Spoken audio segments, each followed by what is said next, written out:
हाम्रो next topic भनेको चाहिँ युनिट 3 मा डिजाइन पिरियड, त्यसपछि पर क्यापिटा वाटर डिमान्ड र टोटल वाटर रिक्वायरमेन्ट भनेर चाहिँ यो छ। यो एकदम छोटोवाला छ है। यसमा चाहिँ हामीले जेनरली दुई तीनवटा टर्म्सको बारेमा छलफल गर्छौँ। अब सुरुको भनेको डिजाइन पिरियड भनेको छ हो। अब के हो त डिजाइन पिरियड भन्दा, नाम आफैले चाहिँ क्लियरली मेन्सन गरेको छ, डिजाइन त्यसपछि पिरियड। कुनै पनि कामको चाहिँ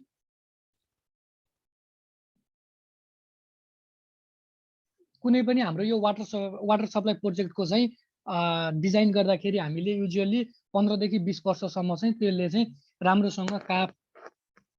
राम्रोसँग चाहिँ सर्भिस गर्छ भनेर चाहिँ हामीले डिजाइन गरेको हुन्छौँ है।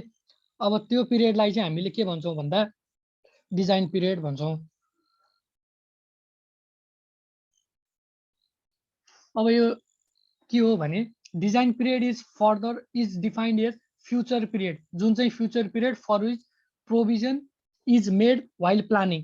के को लागि त भन्दा प्लानिङ, डिजाइनिङ र अनि त्यसपछि त्यसको सर्भिसेबिलिटीको लागि चाहिँ जुन हामीले टाइम राखेको हुन्छौँ त्यसलाई हामी डिजाइन पिरियड भन्छौँ। अब यो चाहिँ जेनरली 15 देखि 20 वर्ष चाहिँ एडप्ट गरेको हुन्छ वाटर सप्लाई प्रोजेक्टको लागि। अनि ड्युरेसन अफ सर्वे चाहिँ हाम्रो जेनरली 1 इयर जति राखिन्छ होइन। यो सर्वे कम्प्लिट भइसकेपछि हामी डिजाइन, इस्टिमेट र कन्स्ट्रक्सनको कामहरू चाहिँ गर्छौँ। अनि र त्यो कामहरू गरिसकेपछि हामी घर धारासम्म चाहिँ पानी झारिसकेपछिको जुन समय हुन्छ त्यसलाई चाहिँ हामी के भन्छौँ भने बेस इयर भन्छौँ। अब यसमा दुईटा कुरा आयो, एउटा बेस इयर भनेर आयो, अर्को सर्वे गर्दाखेरिको सर्वे इयर भनेर आयो। हाम्रो कुनै पनि प्रोजेक्ट चाहिँ काम गर्ने भनेर त्यसको चाहिँ सर्वे गरेर त्यो फाइनलाइज गर्नेसम्मको जति पनि टाइम लाग्छ त्यसलाई हामी सर्वे इयर भन्छौँ। त्यो सर्वे, डिजाइन, त्यसपछि इस्टिमेट, त्यो सबै कामहरू सकिसकेपछि जुन चाहिँ समयसम्ममा हाम्रो कम्प्लिट स्ट्रक्चरहरूको कामहरू सकिन्छ त्यो समयलाई हामीले के भन्छौँ भने बेस इयर भन्छौँ। त्यही भएर चाहिँ हामीले के गरिन्छ भने the period from survey year to the base year भनेको चाहिँ बेस पिरियड भयो। सर्वे इयरदेखि बेस इयरसम्मको पिरियडलाई बेस पिरियड भनिन्छ भने त्यसले the duration of base year to service year र design year is called design period भन्यो भने, अब सर्भिस इयर या डिजाइन इयर भनेर चाहिँ के डिनोट गर्ने भयो भने एउटा सर्वे गर्दाखेरिको टाइम जति लाग्छ त्यो पिरियडलाई सर्वे इयर भनिन्छ। त्यसपछि बेस पिरियड भनेको चाहिँ त्यो हाम्रो कन्स्ट्रक्सनको चाहिँ टाइम जुन छ त्यसलाई हामी बेस पिरियड भन्छौँ। र डिजाइन पिरियड भनेको चाहिँ त्यसले कति वर्षसम्म चाहिँ सर्भिस दिन्छ भनेर चाहिँ हामीले एउटा जुन गरेको हुन्छौँ त्यसलाई डिजाइन पिरियड भन्छौँ। अब सर्वे इयर प्लस बेस पिरियडको चाहिँ यो दुईटाको ड्युरेसनको टाइमलाई चाहिँ हामी अझ सजिलो हिसाबमा के पनि भन्न सक्छौँ भन्दा बेस इयर पनि भन्न सक्छौँ। प्लस डिजाइन पिरियड हो, यो दुई गर्दाखेरि चाहिँ कति हुन्छ भन्दा design period is generally taken as 15 to 20 years है। अब त्यसो हो भने बेस इयर भने के हो, अघि अब यहाँ आइसकेको छ। त्यही पनि after the completion of water supply system, water supply सिस्टमको चाहिँ कम्प्लिट भइसकेपछि वाटर चाहिँ खानेपानी चाहिँ समुदायमा उपभोग गर्नको लागि पठाइन्छ हो। त्यो खानेपानीको चाहिँ संरचनाहरू बनाउँदादेखि लिएर त्यो खानेपानी चाहिँ उपभोक्ताहरूको घर धारासम्म पुर्याउँदाखेरिको जति पनि समय छ त्यो समयलाई चाहिँ हामी के भन्छौँ भन्दा बेस इयर भन्छौँ। त्यही भएर बेस इयर भने के भयो, survey year plus base period. डिजाइनदेखि लिएर सबै कुराहरू डिजाइन फाइनल गरिसकेर त्यसपछि कन्स्ट्रक्सनको कामहरू सबै सक्दाखेरिको जति पनि ड्युरेसन छ त्यसलाई हामीले बेस इयर भन्छौँ है। अब यो आरबिटी यो रिजर्भोयर चाहिँ साइजिङ गर्नको लागि चाहिँ हामीले पपुलेसन ग्रोथ रेटलाई पनि ध्यान दिनुपर्छ भन्ने कुरो हामीले सुरुदेखि नै गरेका थियौँ। अब पपुलेसन ग्रोथ चाहिँ अब किन ध्यान दिनुपर्छ, यसले चाहिँ के कुराहरू गर्छ भन्ने कुरो चाहिँ हामी यो एनुअल पपुलेसन ग्रोथमा चाहिँ हामी छलफल गर्छौँ है। जेनरली पपुलेसन ग्रोथ चाहिँ हामीले 2% चाहिँ राख्छौँ। के को लागि त भन्दा डिजाइन पिरियड 15 वर्षको राखेको छ भने पपुलेसन ग्रोथ 2% भनेर राख्छौँ। अनि डिजाइन पिरियड चाहिँ 20 इयर्सको भनेर चाहिँ गरेको छ भने त्यो केसमा चाहिँ हामीले कति राख्छौँ भन्दा 1.5% राख्छौँ है, 1.5% राख्छौँ। अनि त्यस्तै गरेर कुनै कुनै ठाउँमा त के हुन्छ भने पपुलेसन ग्रोथ त 1% भन्दा पनि कम हुन्छ, 0. समथिङमा हुन्छ हो। त्यो ठाउँमा चाहिँ 0. समथिङमा छ भने त्यो केसमा पनि हामीले पपुलेसन ग्रोथ चाहिँ मिनिमम 1% चाहिँ हामीले लिनु नै पर्छ।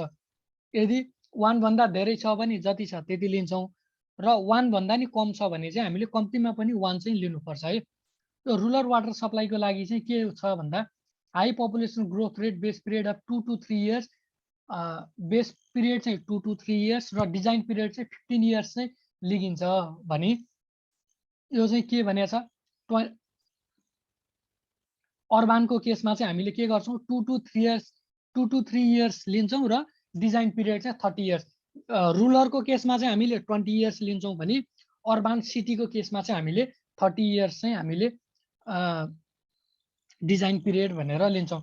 यसमा सरसर्ती हेर्दाखेरि के हुन्छ भने डिजाइन पिरियड चाहिँ 15 वर्षको लागि गरेका छौँ भने हामीले 2% राख्छौँ पपुलेसन ग्रोथ रेट, अनि 20 वर्षको लागि गरेका छौँ भने 1.5% राख्छौँ। अनि त्यसपछि जब कुनै ठाउँमा चाहिँ पपुलेसन ग्रोथ रेट चाहिँ 1% भन्दा पनि कम छ भने त्यो केसमा चाहिँ हामीले मिनिमम 1% चाहिँ राख्नु नै पर्छ। र रुरल वाटर सप्लाईको केसमा चाहिँ बेस पिरियड 2 to 3 इयर्स र डिजाइन पिरियड 20 इयर्स राखिन्छ भने अर्बानको केसमा चाहिँ बेस पिरियड 2 to 3 इयर्स र डिजाइन पिरियड चाहिँ 30 इयर्स राखिन्छ भनेको छ। अब त्यसो हो भने वाटर डिमान्ड्सको चाहिँ बारेमा छलफल गरौँ। के हो वाटर डिमान्ड्स भने भन्दा यो वाटर सप्लाईमा पनि मस्तले पढ्या हुनुपर्छ, खैर यसमा पनि आउनु त आउँछ सबै कुराहरू। अब वाटर डिमान्ड भन्दाले चाहिँ त्यो कुनै पनि समुदायमा त्यो चाहिँ कति भोल्युमको चाहिँ पानी चाहिँ चाहिन्छ, त्यो समुदायको चाहिँ पानीको माग चाहिँ पूर्ति गर्नको लागि भन्ने कुरो चाहिँ हाम्रो वाटर डिमान्ड्सले डिनोट गर्छ। यो वाटर डिमान्ड्स चाहिँ अब के आउँछ भने volume of water to be supply is determined after demand calculation. Demand calculation गरिसकेपछि कति भोल्युमको पानी चाहिँ त्यहाँ सप्लाई गर्नुपर्छ भन्ने कुराहरू चाहिँ हामीले डिटरमाइन गर्न सक्छौँ। जेनरली डिमान्ड चाहिँ के को उसमा हुन्छ भने एउटा domestic demand, livestock demand, commercial and industrial demand, municipal demand, fire demand, त्यसपछि कम्पेन्सेसन लसेस डिमान्ड गरेर यो टाइप्स अफ डिमान्ड चाहिँ यसरी डिटरमाइन गर्छ। अब त्यसो भने पर क्यापिटा डिमान्ड भनेको चाहिँ के हो भन्दाखेरि पर क्यापिटा भनेको पर पर्सन, क्यापिटा भनेको पर्सन है। एकजनालाई चाहिँ एक दिनमा चाहिँ कति जति चाहिँ पानी लाग्छ भन्ने कुरो चाहिँ हाम्रो पर क्यापिटा डिमान्डले चाहिँ डिनोट गर्छ। यो चाहिँ जेनरली केमा एक्सप्रेस हुन्छ भन्दा litre per capita per day, यसको सर्ट फर्म भनेको एलपिसिडी भयो। अब हाम्रो नेपालको केसमा के हुन्छ भने रुरल वाटर सप्लाईको केसमा चाहिँ पर क्यापिटा डिमान्ड चाहिँ हामीले 40 देखि 45 litre per capita per day चाहिँ हामीले डिटरमाइन गर्छौँ भने अर्बान सिटीको केसमा चाहिँ के हुन्छ 100 देखि 160 litre per capita per day हुन्छ। यो चाहिँ सिटीमा चाहिँ किन धेरै हुन्छ भने सिटीमा चाहिँ वाटर युजेज अलि बढी हुन्छ, जस्तो टोयलेट पनि फ्लसवाला टोयलेट हुन्छ, त्यसले गर्दाखेरि चाहिँ वाटर डिमान्ड चाहिँ हाई हुन्छ। त्यही भएर हामीले पर क्यापिटा डिमान्ड चाहिँ सिटीको लागि चाहिँ अलि हाई नै गरेको हुन्छौँ।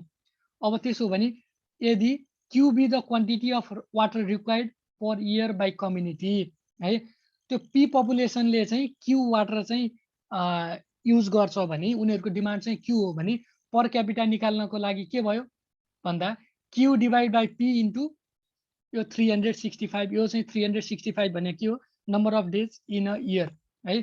1 इयरको चाहिँ 1 इयरको भनेको छ हो यसमा क्यू चाहिँ वाटर रिक्वायर्ड पर इयर भनेको छ, त्यही भएर चाहिँ हामीले डिभाइड बाई 365 गरेर चाहिँ हामीले पर क्यापिटा कति आउँदो रहेछ भनेर चाहिँ यसरी निकाल्यौँ। अब त्यसपछि अर्को हाम्रो टपिक के छ भने डोमेस्टिक डिमान्ड भन्ने छ। डोमेस्टिक डिमान्ड भने के हो भने हाम्रो घरमा चाहिँ के छ ड्रिङ्किङको लागि, बाथिङको, कुकिङको, त्यसपछि हाउस अनि वासिङ युटेन्सिल्स, क्लोथेसहरू धुनको लागि, त्यसपछि चर्पीको लागि, फुलबारीको लागि, यो सबैको लागि कति चाहिँ पानी चाहिँ चाहिन्छ भन्ने कुराहरू चाहिँ हाम्रो डोमेस्टिक डिमान्डले आउँछ। अब त्यो एकदमै फुल्ली प्लम्बिङ गरेको घरहरूमा चाहिँ के हुन्छ 112 लिटर एलपिसिडी चाहिँ भनेर चाहिँ यो नर्म्स छ।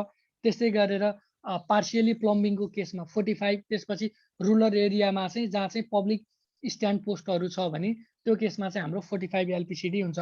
र डब्ल्युएचओ को गाइडलाइनले चाहिँ के भनेको छ भने डोमेस्टिक डिमान्ड चाहिँ 135 litre per capita per day चाहिँ हुनुपर्छ भनेर चाहिँ इन्क्लुड गरेको छ है। अब त्यस्तै गरेर नन डोमेस्टिक डिमान्ड भनेर चाहिँ के कुराहरू आउँछ भन्दा नन डोमेस्टिक वाटरले चाहिँ के गर्छ भन्दा इन्डस्ट्रियल र कमर्सियल फर्महरूमा चाहिँ युज हुने वाटरलाई चाहिँ यसले इन्डिकेट गर्छ। जस्तो गभर्मेन्ट अफिसको लागि होला, हस्पिटलको लागि होला, स्कुलको लागि होला, यो सबै ठाउँको चाहिँ वाटर डिमान्ड चाहिँ हाम्रो नन डोमेस्टिक डिमान्डले उ गर्छ। त्यसपछि के छ, economic features of water demand of this business and organisation have not receive the same research attention भनेको छ।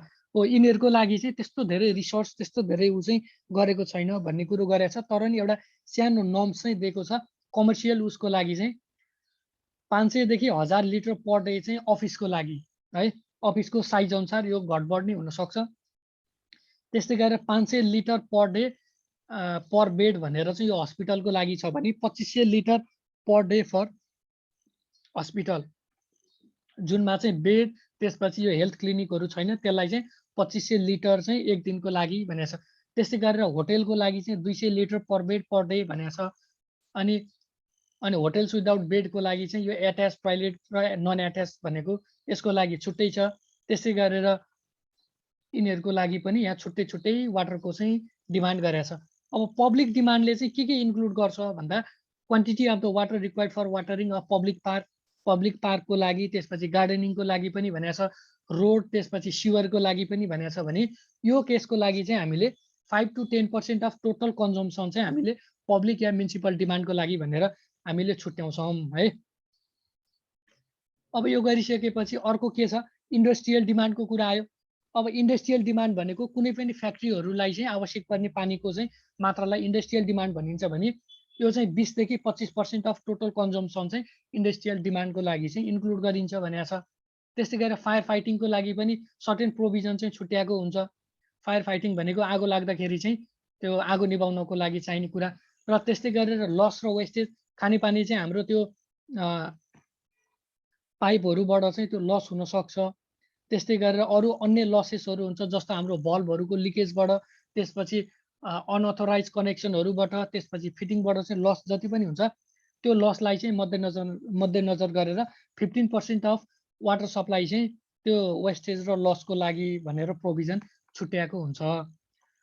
अब त्यसो हो भने पिक पिरियड र पिक फ्याक्टर भने के हो? पिक भनेको चाहिँ एकदम हाई या म्याक्सिमम भने हो।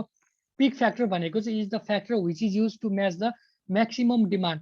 म्याक्सिमम डिमान्डलाई चाहिँ डिटरमाइन गर्नको लागि चाहिँ जुन एउटा चाहिँ हामीले फ्याक्टर्स राखेको छौँ त्यो भनेको चाहिँ पिक फ्याक्टर भयो। यो चाहिँ केसँग असर गर्छ भन्दा डेली वाटर डिमान्ड र सिजनलको चाहिँ एभरेजको चाहिँ कुरो आउँछ। अब पिक डिमान्डको भने चाहिँ के हो भन्दा peak factor into annual average demand. अब पिक फ्याक्टरको निकाल्ने फर्मुला के हो? Seasonal factor demand into peak factor demand into hourly peak फ्याक्टरको कुराहरू भयो।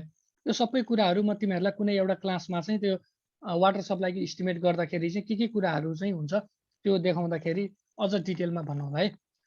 अब हामीले चाहिँ एनालाइसिस के अरे यो उ गर्दाखेरि चाहिँ पिक फ्याक्टर चाहिँ जेनरली 2 to 4 चाहिँ एडप्ट गर्छौँ है। अनि यो चाहिँ फेरि के कन्टिन्युअस सिस्टम, पानी चाहिँ कन्टिन्युअस आइरहने केसमा 2 to 4 चाहिँ एडप्ट गर्छौँ भने इन्टरमिडिएटको केसमा चाहिँ हामीले 4 to 6 चाहिँ एडप्ट गरेको हुन्छौँ पिक फ्याक्टर। त्यसपछि गएर अर्को भनेको हाम्रो ट्याप स्ट्यान्ड फ्लो भन्ने छ। एउटा धाराबाट चाहिँ कति पानी चाहिँ हामीले झार्ने भन्ने कुरो चाहिँ हाम्रो ट्याप स्ट्यान्ड फ्लो रेटले चाहिँ डिटरमाइन गर्छ। अब ट्याप स्ट्यान्ड फ्लो रेटले चाहिँ के हुन्छ भने हाम्रो हाउस होल्ड कनेक्सनको लागि 0.04 लिटर पर सेकेन्ड चाहिँ झर्नुपर्छ भन्छ भने कम्युनिटी ट्यापको लागि चाहिँ 0.1 लिटर पर सेकेन्ड चाहिँ हामीले झार्नुपर्छ भन्ने कुरो चाहिँ हाम्रो ट्याप स्ट्यान्ड फ्लो रेटले चाहिँ